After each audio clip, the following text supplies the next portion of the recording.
Hey guys, what's up? It's Charlie here, and today we're going to be looking at 10 shocking sexual traditions from around the world. There's some crazy things that tribes and modern day civilizations do that I didn't even believe at first. This video took a load of really weird research, so if you guys could get it to 2,000 likes, I would really appreciate it. Alright, now let's get into some weird sexual stuff. Semen drinking. In Papua New Guinea, there's a tribe known as the Sambians. They're kinda famous for some weird sexual traditions. One of these involves becoming a man. To become a man in the tribe, boys must be separated from all girls when they turn 7. They eat a lot of sugarcane because they believe it removes contamination by women. This causes a lot of vomiting and nosebleeding. They also have to drink older members of the tribe's sperm. They believe it transfers the older guy's manliness onto the younger guy. Shit, I'd rather not become a man than do that. When they're 17, they're released back into normal life with girls. What's really weird and kind of funny is that the men's nosebleeding happens at the same time as their wife's menstrual cycles. What's even weirder about this is that the tribe is so small you probably have to drink one of your family's semen. You have to drink it every single day, so you're bound to run into one of your family members at some point. Okay, now you've seen number 10, you get an idea of how weird this list is going to be. Sex at 6. Another tribe in Papua New Guinea called the Trobindias is known for some really weird sexual shit. The tribe is on a remote island with less than 100 people. The kids in the tribe start having sex at age 6 for the girls and 10 for the boys. They face no criticism like they would in most communities. In fact, for some unknown reason, it's actually encouraged by the parents. Another weird thing is that when the kids are dating, the girls always have to be topless. This may sound good for you guys, but don't worry girls, boys have to be fully naked. The crazy thing is that despite being able to have sex at any age without scrutiny, you're not allowed to share food or even eat together before marriage. I think they need to sort out their priorities. Kids can literally have sex but not share a... Wait, what do tribes eat again? Oh yeah, cum.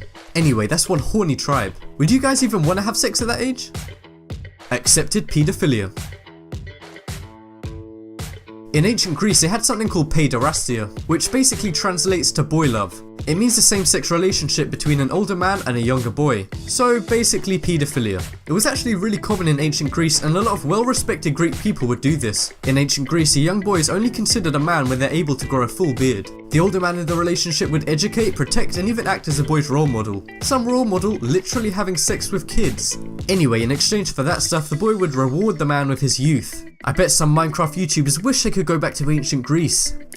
Nah guys, I'm just kidding. But anyways, that is so fucking creepy. These are supposed to be the people who formed modern civilization as we know it, so it's pretty weird to think some of them are doing this. Penis cutting.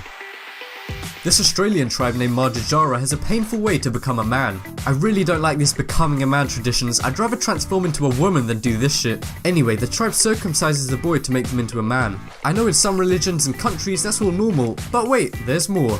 The boy then eats his own foreskin. Fuck, I literally feel sick just saying that. I wonder if that counts as cannibalism. Anyway, after the penis heals, it's then cut lengthways all the way to the scrotum. The boy then has to stand over a fire to purify the blood. Is Charles Manson a fucking tribe leader? From then on, the boy will piss from the underside of his penis. You literally need to destroy what makes you a man to become a man. Wow, that's deep. Seriously though, I've seen saw mazes which aren't as bad as this. I wouldn't be surprised if they tried this out in the next Human Centipede. Sharing wives.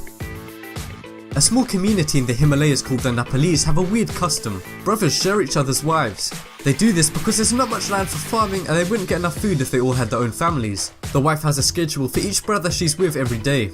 The sharing causes the brothers to fight a lot, as you can imagine. This sometimes leads to bad violence and even death. How would it work if you guys tried to do this yourself? I really doubt the wife enjoys having up to 6 husbands. If they want to keep families small, why are people having 6 kids? I think these guys need to make a new system up. Public masturbation. In ancient Egypt, pharaohs would do a really weird sexual ritual, which is weird because they were seen as really prominent people. They would publicly masturbate to show their power. They even believed that God had created the river Nile with sperm. The tradition later became something even nastier. The pharaohs would masturbate into the river Nile to make sure there was always water in it. And no, I don't mean like that. They basically thought masturbating was kind of like blessing the river. I just hope the villagers had some kind of filter. If I ever go to Egypt, remind me to bring some water from home. It's probably all gone by now, but I'm not taking any chances drinking some ancient sperm. Even later on, other men were so inspired by this, a lot of regular Egyptian men would publicly masturbate. Damn, every single time you take your kids to school, you gotta check some guys and jacking off outside. I don't remember learning about this in history class. Temporary marriages. Muslims can be quite strict when it comes to relationships and sex. However, even today in Iran, wives are allowed to be married for a short amount of time. A lot of young couples use this if they want to have sex but they're not ready to get married yet. After signing a document saying how long they want to be married for, they can have sex for as long as they want in that time period. It seems to go against the point of a Muslim marriage being permanent. The temporary marriages come with a high price of around $200. They do this to stop people from constantly getting temporarily married just to have sex. I imagine some people go in there every single day. It was created in Iran and mainly done there, but a few other Middle Eastern countries also do this. Voodoo love. In Haiti, there's a city called South Dao known for its waterfalls. It can be a popular tourist area, but if you come here in July, you'll see something you may not want to see, or something you do want to see depending on the way you feel about it. Every July, voodoo believers come here to worship the goddess of love. The people get fully naked and run and crawl about in the mud. They also cut open sacrificed animals like cows and goats to get the blood into the river. You definitely need to watch out there. The people will probably be dancing around and suddenly they'll see a fucking goat's eye between their toes. To be honest, if I was a tourist and I'd been walking to see these waterfalls, even if I had to go through dangerous forests, mountains, even if it took me days, if I got there and saw screaming naked people running around in mud and cutting open animal heads, I would be out of there. Forget the waterfalls. Whipped cream pouring like waterfalls. Open homosexuality. I'm gay. We all know that in the past, being gay was discriminated on way more than today. Unless you go to ancient Greece. The Greeks didn't have a concept of being gay or straight, they just liked whoever they liked. They didn't judge people on if they had sex with men or women, but they did judge you depending on if you were getting it or giving it. As you may have guessed, they had more respect for the people giving it, because it was associated with being masculine and a high social status. The person getting it would be associated with femininity and a low social status. So yeah, you could be gay, but just make sure you're not the one receiving, and you should be looked upon not just as normal, but actually a high social rank. I bet a lot of gay people right now are wishing they were in ancient Greece. Stealing wives. The Woidobi tribe from Niger is probably the world's most savage tribe. And when I say savage, I don't mean they cut open their penises or anything like that. I mean they literally steal each other's girls.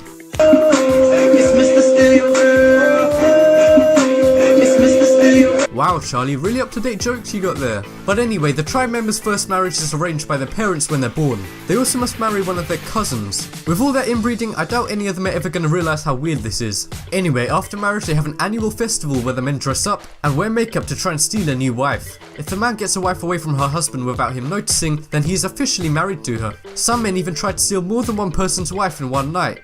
This shit's like real life Pokemon. Some guys even steal wives at the last minute to make sure their wife's husband gets left all alone. These people are brutal, but I guess there's always a next year. Check out the poll in the top right corner and you guys can vote for the weirdest ritual. For me, I think it was the semen drinking. I can't believe people actually do that, especially to their own family. But seriously, thank you guys for watching. This was a really funny video to record because my neighbors can literally hear everything I was just saying. But yeah guys, leave a like if you enjoyed, and if you haven't already, what are you waiting for? Subscribe.